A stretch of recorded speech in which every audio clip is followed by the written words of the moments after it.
Алдыңғы бөлімде дискті жоспарлау стратегиялары қарастырылды. Енді RAID термині алғашында Берклидағы Калифорния университетіндегі әзірлеушілер тобының ғылыми есебінде қолданған. Презентацияда RAID-тің әртүрлі конфигурациялары мен пайдаланулары, сондай-ақ деңгейлерінің анықтамалары қысқаша талқыланады. Бұл стратегия жоғары тығыздықты дискілерді бірнеше төмен тығыздықты дискілермен ауыстырады және деректерді әртүрлі дискілермен бір уақытта алуға болатындай етіп таратады.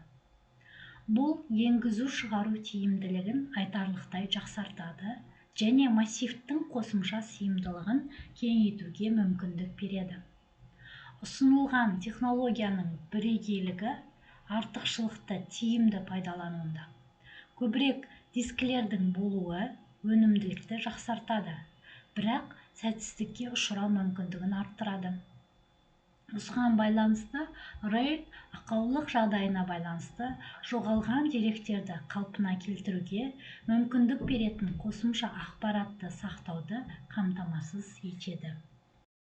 Жоғарыда айтылғандай, қайталама сақтау өнімділігінің өсуі процессорлар мен негізгі жадтан әлдеқайда артта қалады.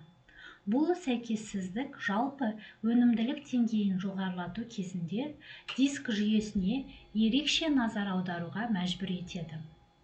Басқа салаларда бірнеше құрылғыларды қатар пайдалану арқылы қосымша тиімділікке қол жеткізуге болады. Дискілер жағдайында бұл тәуелсіз және параллель дискілердің массивтерін пайдалануды білдіреді. Бірнеше дискілер болған кезде рұқсат етілген деректер блогы бірнеше дискілер бойынша таратылса, әртүрлі енгізу-шығару сұраулары қатар өңделуі мүмкін. Сонымен қатар, егер қол жеткізілетін деректер блогы бірнеше дискілерге таралса, тіпті бір енгізу-шығару сұрауы параллельді түрде орындалуы мүмкін. Бірнеше дискілердегі пайдаланған кезде сенімділікті арттыру үшін деректерді ұйымдастырудың және артық қосудың көптеген нұсқалары бар. Бұл стандартпен дискілер тәуелсіз дискілердің артық массиві. RAID схемасы 7 деңгейден тұрады, 0-ден 6-ға дейін. Бұл деңгейлер иерархиялық құрылымға ие емес, бірақ келесі сипаттамалары бар әртүрлі архитектураларды анықтайды. RAID операциялық жүйе бір логикалық диск ретінде қарастыратын физикалық дискілердің жиынтығы.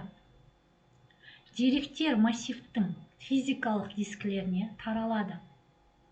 Дискінің сыртқы сыйымдылығы диск ақауы кезінде деректерді қалпына келтіруді қамтамасыз ету үшін паритеттік ақпаратты сақтау үшін пайдаланылады. Екінші және үшінші сипаттамалар әртүрлі RAID деңгейлері үшін әртүрлі. 0 және 1 деңгейлер үшін мүмкіндікті мүлде қолдамайды. RAID бірнеше дискіні бір жүйеге біріктіріп, өнімділік пен сенімділікті арттыратын технология. Бұның деңгейлері әртүрлі мақсаттарға арналған және олардың сипаттамалары төмендегідей. Негізгі RAID деңгейлері. 0. Жолақтау, яғни мәліметтер бірнеше дискке бөлініп жазылады. Жылдамдығы жоғары, бірақ деректердің қауіпсіздігі жоқ.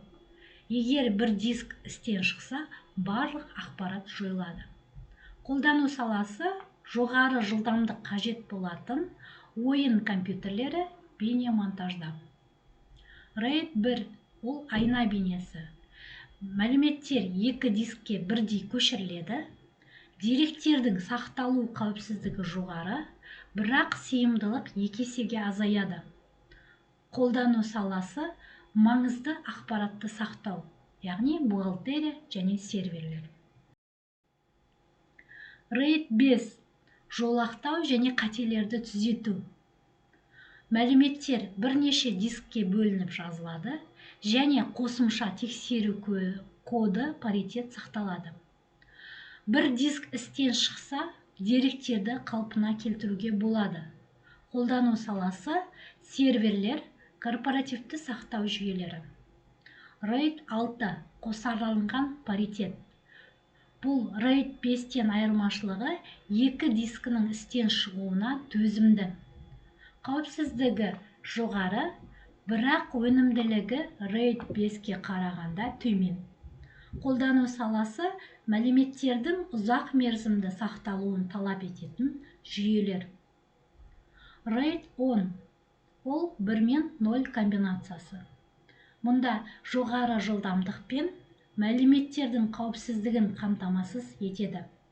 Кемшілігі сақтау сыйымдылығы 2 есе азаяды.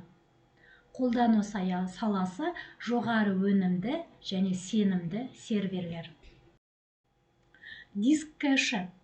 Кэш жады локализация принципіне байланысты жадқа кірудің орташа уақытын қысқартады. Дәл осындай принципті дискіні сақтау үшін де қолдануға болады. Дискінің кэші кейбір диск секторларының мазмұны үшін негізгі жадтағы буфер болып табылады. Егер енгізу-шығару сұранысы белгілі бір секторға қатысты болса, онда ол алдымен кэшті осы сектордың болуын тексереді. Егер сектор кэшті болса, онда сұраныс кэштан қанағаттандырылады. Әйтпесе, сұралған сектор дискіден кэшке оқылады. Егер енгізу-шығару сұрауын орындау үшін деректер блогы қажет болса, онда локализация принципіне сүйене отырып, оның жақын арада қайтадан қажет болуы әбден мүмкін. Қорытынды. RAID жүйелері енгізу-шығару құрылғыларының жұмысын оңтайландырып, мәліметтердің сақталуын қамтамасыз етеді. Тиісті RAID деңгейін таңдау жүйенің жылдамдығы мен сенімділігіне қойылатын талаптарға байланысты.